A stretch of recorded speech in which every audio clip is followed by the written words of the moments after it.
Welcome to another episode of the Treble Tapes podcast, where we discuss everything Manchester United. Don't underestimate Manchester United. Today, we are going to be talking about Rúben Amorim's group of players, winning back to back games 3 times in a row now.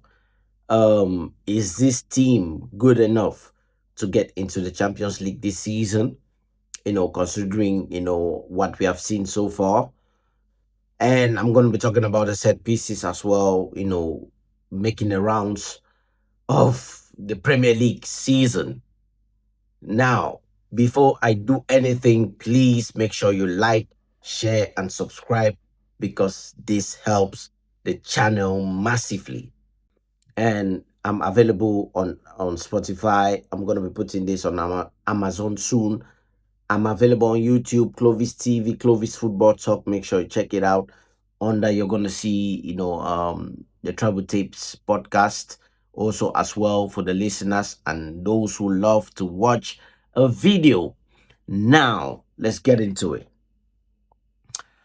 I mean, don't underestimate Manchester United. Definitely, this season, beating Brighton has been a good thing, right?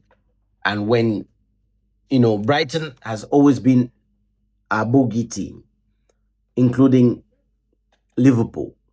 This form, these players catching form right now, you know, came in a good time, right? We needed to get out of the hurdle of Liverpool always beating us at Anfield for 9 years plus. Finally, we got over the hurdle. The next one in line was Brighton. Like the game just fall literally in line. And these are games we would have easily lost had it been these players didn't catch form. Right? We have been poor for the past 1 year, finishing 15th, letting Spurs beating us in the Europa League final. Now, fast forward to now, seeing players like Brandon Mbumo and Cunha finally getting their form back, scoring goals, and letting Bruno Fernandes take the back seat and not be the focus and the backbone of Manchester United like he has always done for the past how many years. And watching this group of team really go to Brighton and were at home actually at Old Trafford, beating them 4-2 was a great thing to see. And again, you can tell a lot of optimism from the Manchester United fans, a lot of players, being excited about the next game, talking about it on the post match. The fans, starting to believe. Me personally, I will slightly say I can see what the manager is doing, and I'm gonna give his praises when it's due because I will do that in this podcast. Talk about what he has done so far to change the narrative, right? I myself wanted him sacked. I will keep on saying it, but then I have to hold my hands up and say, for the past 3 games, very important 3 games, he has come out of it victorious. There is nothing negative I should be saying after watching not only performance but goals as well, right? Now let's get into it. Manchester United are in a position where we are currently what in the Premier League right now. Let me see.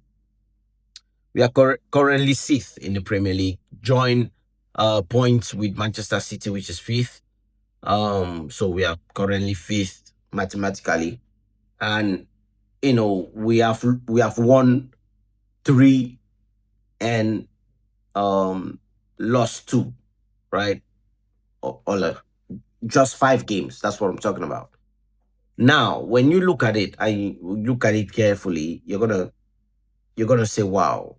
I mean, had it been no, we have won 4 and lost 1. If you look at it in grand scheme of things, Um, when you look at this group of players you're talking about, how did they come about? Understanding what the manager is asking them to do, right? Now, Ruben Amorim's system, when you talk about the 3-4-3, it's not only just that, right? It it is fixed in such a way that in some games, you know, he plays a back five in some games, and make sure that there is a two in the midfield and there's three and one up front. Again, it depends on how he sees the game and how he wants to play. Now, when you talk about chemistry, this is what I've been asking for. And again, in another episode, I'm going to be mentioning Brian Mbumo and Amat in that right hand side. Absolutely terrifying teams right now. Teams coming up against Ahmad and Brian Mbumo are terrified because they are using the left foot, finding each other and making sure that Sesko get to the ball sometimes, or depending on whoever is playing up front, Cunha. You can clearly see that they're forming that bond, right, to get goals. Now on the left hand side with Cunha, Cunha is making himself available. He is coming right back, picking the ball and making sure that he dribble past one or two people and then shoots and score. That is what I'm looking for from this front three. Even when Sesko, yes, Sesko has scored some goals, but he's not in form yet. He's still catching up with the pace of the league and how it goes. And while the rest of the team is on form and trying to score goals, he's now catching on. It will help his confidence. It will help his morale around the team. Not everybody's not everybody looking at Sesko saying, "Hey, listen, you need to score some goals." Yes, he need to, but it's not as potent. It's not as focused as it should be. Again, this team is really, I'm going into teams right now, into fixtures right now, actually saying, listen, we're gonna win our game. I'm looking at the game against Forest, Nottingham Forest. We are playing Nottingham Forest this coming Saturday, right? That game, I'm counting a win. That's how far we have gone, to the point where I don't even care what the manager puts out. I just believe that whatever he puts out, the spine of the team should not change, regardless of who plays behind, in front, in the middle. No, the spine should not change. And the spine is, say, Shesko, Brandon Bumo, Cunha, Amat, Bruno Fernandes, Casemiro, Lenny Yoro, Delicht, St. Elements, of course. If you want to now put Luke Shaw, because Dogu needs a lot of games to come back on form. He was terrible against Brighton. Dalot he's good. He was good against Brighton, but so far this season he has been extremely poor, and the manager keeps picking him because again Mazraoui is in and out of the team. I don't know what is happening there. He needs to play. Again, I'm fine with that. But again, you see the spine of the team, it shows that we have players, a lot of players right now that when they start, we are counting a goal right there. Especially the back line is very solid. Mateus Delict. He is a player every single, it's funny when you go to these YouTube channels and all these other podcasts, you know, when you mention Manchester United and mention a player that is good, the rest of the panel chuckles. And I'm asking myself, I don't understand what is funny because, again, this is the same Manchester United that has been finishing very low, you know, and now we are now picking some points and looking very good. Not even that, like last season, we had certain players that was playing very well, but because we finished where we finished, you cannot automatically say, oh, this player is good. But when you look at it, Mateus Delict has been giving us 7 out of 10, 8 out of 10, 9 out of 10, 7 out of 10 every single game. Same thing with Mazarawi. ever since they got them to Manchester United, right? But then it's just the overall view of where Manchester United are. And now this season we are looking very promising. We are looking very good on fifth. And you're saying, but wait a minute, this is amazing. And now when you say Mateus de Ligt is a very good player, nobody should be looking at it saying, oh, why is he saying that? Or chuckles like they used to do. The tone has changed on Man United as it stands right now.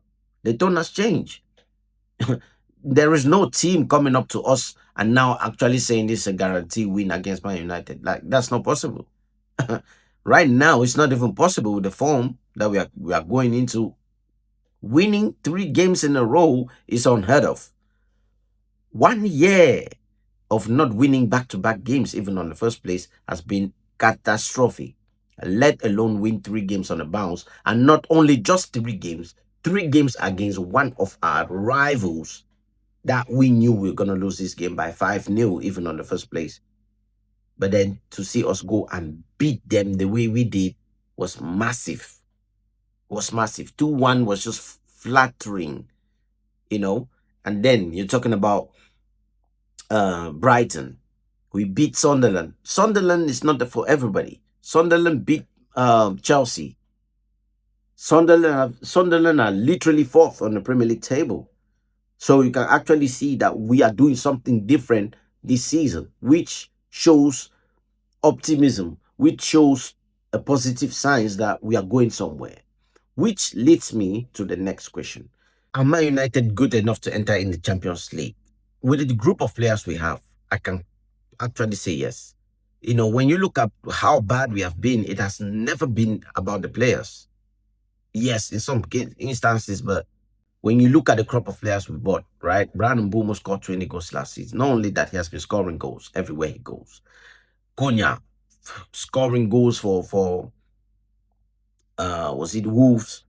And Wolves are now in the relegation zone because most of their players left, right? Like Ryan Cherky and is it Cherky?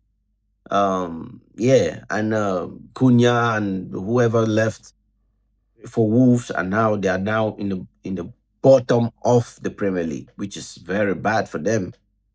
I mean, look at the top players we have bought. The young prospect of Sesko, coming from the Bundesliga, scoring goals. Well, not a lot of goals, but still, you can see what he offers, right? His overall play is elite.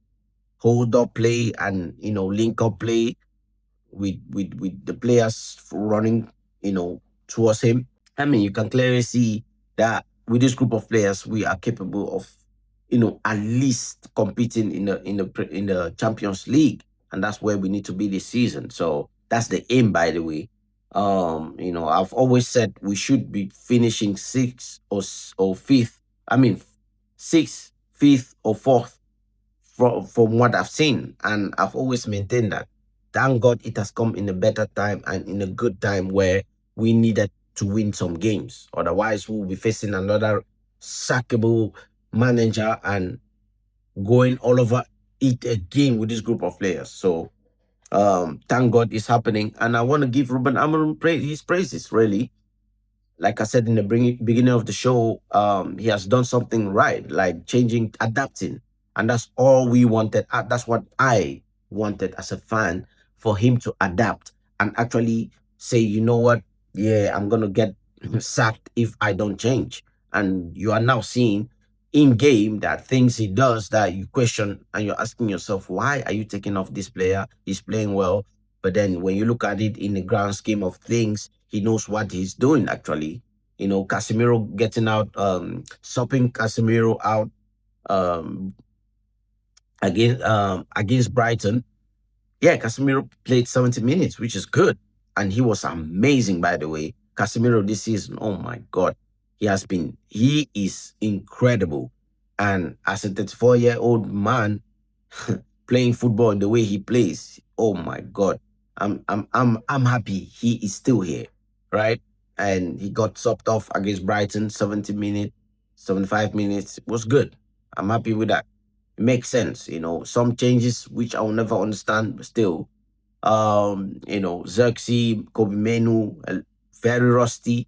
Not even mentioning, um, you know, the other Dogu being very poor as well. But at the end of the day, I am happy at the current state that we are right now as a football team. We are playing well alongside winning games. Set pieces has have become a talking point in the Premier League nowadays. And my question is, yes, when you see it coming, how do you stop it? That should be the question right now when it comes to set pieces. And I just don't understand why every single news outlets, Sky Sports, Talk Sports, and every single fan base is pointing fingers at Arsenal talking about set pieces, right? Set pieces has always been part of the game. It depends on when you use it and how you use it. Now, in teams right now are doing the long throw thing. That's another thing. How do you defend against that? Find out a way. The game is changing. It's 2025. Football is far from how we used to see. You grew up on, Real Madrid back in the days, not Liverpool, Barca back in the days, Spain back in the days. Like you see, a lot of these countries playing good football on the floor. Now, the football is in the air. Find a way. Adapt. There's AI now. Adapt, people. Right? There's nothing you can do. Rather than complaining, how about you find a way to stop it? That's the thing I'm saying. Like, you complain about set pieces and then go and win a game with a set piece.